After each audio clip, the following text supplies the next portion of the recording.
Welcome back to the channel, folks. Mr. H here for my review of Extremely Wicked, Shockingly Evil and Vile. About 2 weeks ago, I was invited down by Sky to attend a preview screening of this film. So my review will touch on non-spoilers and then spoilers, but obviously this is a biographical crime thriller, so there's not really much you can spoil, but there are some elements that I feel are best left vague, if that makes any sense. Before I get into it, if you are new here, please do hit subscribe, and if you like this video, then don't forget to hit the like button along the way. So this film is, as stated, a biographical crime thriller about Ted Bundy. Now, it's directed by Joe Berlinger, or Joe Berlinger. This is a chap who has dealt with Ted Bundy numerous times. In fact, he created the Conversations with a Killer, the Ted Bundy tapes, which is available on Netflix now. And part of what he's already used in the Ted Bundy tapes is utilized within the movie Extremely Wicked, Shockingly Evil and Vile. I really do feel that it's super important to note that we had a representative from Sky come out at the start and explain to us that this film is based on The Phantom Prince, My Life with Ted Bundy, which is a book, it's a memoir by his former girlfriend Elizabeth Kloepfer.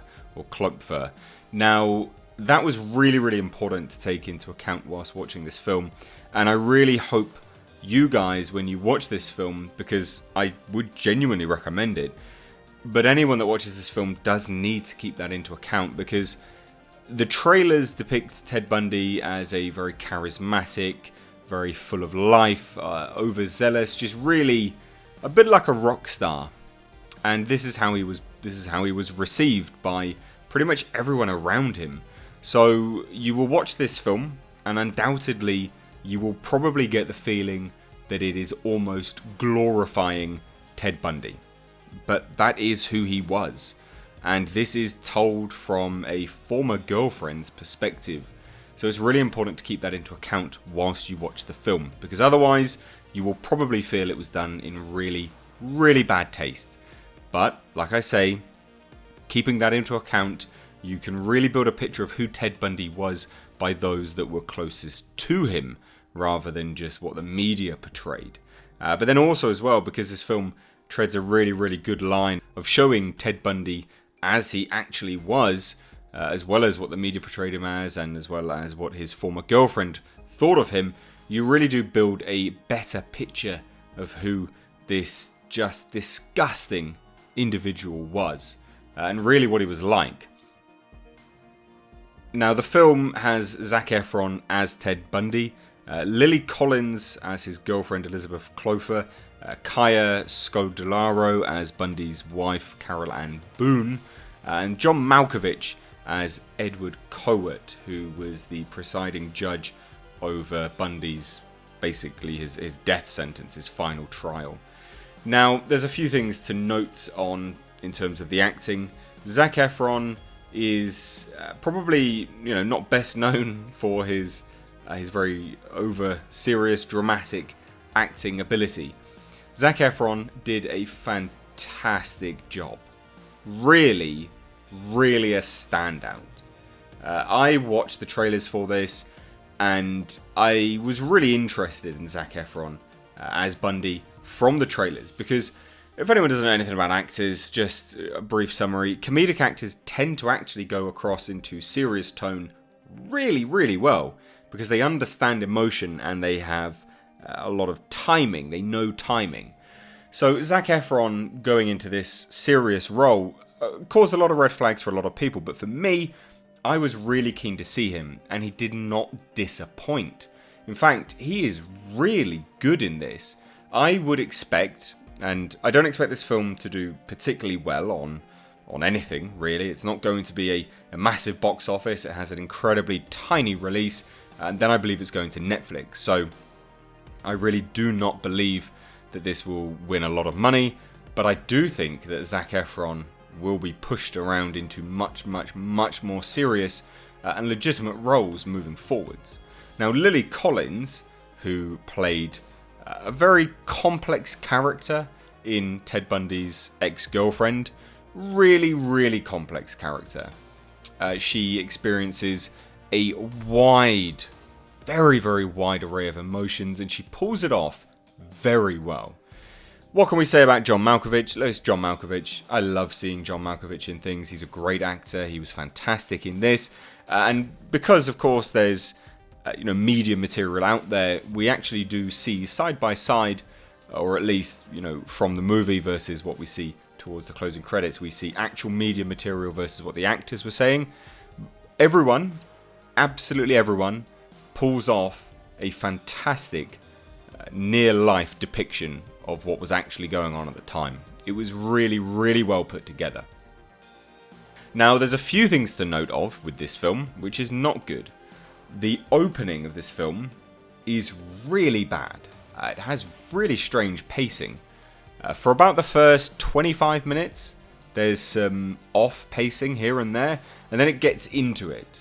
I'm not really sure what they were trying to do, but we open with Ted Bundy in prison, meeting his ex-girlfriend. He's essentially on death row, and then we flash back to when they met. Like I say, this is based on the memoirs of his ex-girlfriend, and has been adapted to a screenplay by Michael Werwie, but it's not very good.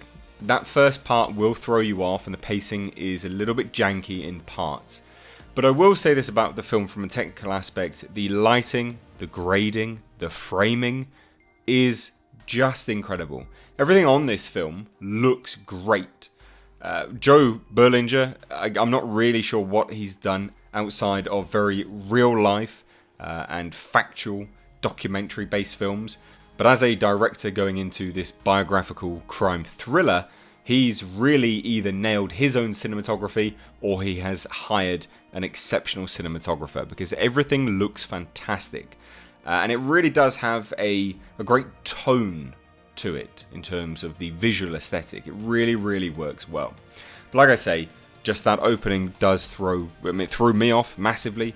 And I was speaking to some people outside who were also in attendance at this press screening, and they agreed with me. The opening was not very good. It was very, very janky. Now, obviously, we kind of flip backwards and forwards in time here and there, but we really do get a feel for who Ted Bundy was, his ex-girlfriend, and the relationship they had. But like I say, also the wider populace, what they believed of Ted Bundy. And if you're afraid that this film is really glorifying Ted Bundy as a killer, I would say definitely hold judgment, because it doesn't. The ending of this film is really tasteful and really does round it out nicely. But I will say this: Zac Efron is very likable in the role. And I'm not sure whether that's going to be of positive to most people or of huge detriment to the film. But I feel Zac Efron as a likable Ted Bundy is merely a depiction of who Ted Bundy was. There are moments where you look at this character that he's playing, obviously this real life person, but you look at this caricature of Ted Bundy and you go, yeah, this guy is a psychopath. He really, really is a cold, calculated killer. And it's in those moments, contrasting with the fact that he is so likable, that you really do go, yep, okay, I'm with this now. I really do get a sense of who this person was to his former ex-girlfriend. It's a character piece at the end of the day. It's not a huge out-and-out thriller. There's no gigantic action set pieces or anything along those lines. It's got good pacing once you get past that initial 25 to 30 minute mark, and it chugs along at a nice pace. And like I say, it does round itself out really, really nicely. It premiered at Sundance Festival, and I can definitely see why. It's going to be on Netflix, but like I say, this is a large portion of this money was invested from Sky, which is a British satellite TV system, I guess. It's a channel. They basically run cable in the UK. They put a large sum of money into this film, and then it's going to be on Sky Cinema. I would highly encourage you to watch this. It's well worth a watch, if only just out of curiosity to see what his ex-girlfriend considered him to be. Anyway guys, that is my review. I can wholeheartedly recommend this film. Just avoid that first 30 to 20 minute judgment, because you will judge the film otherwise, and it's a little bit unfair because it does get going really, really nicely. Anyway guys, that wraps it up here for me and my review of Extremely Wicked, Shockingly Evil and Vile. Do go out and watch it. I highly, highly recommend. If you are new here, please do hit subscribe. And to stay up to date on the world of pop culture, movie news and movie reviews, hit that bell notification icon. Guys, thank you so much for watching. As always, I have been Mr. Age. Take care.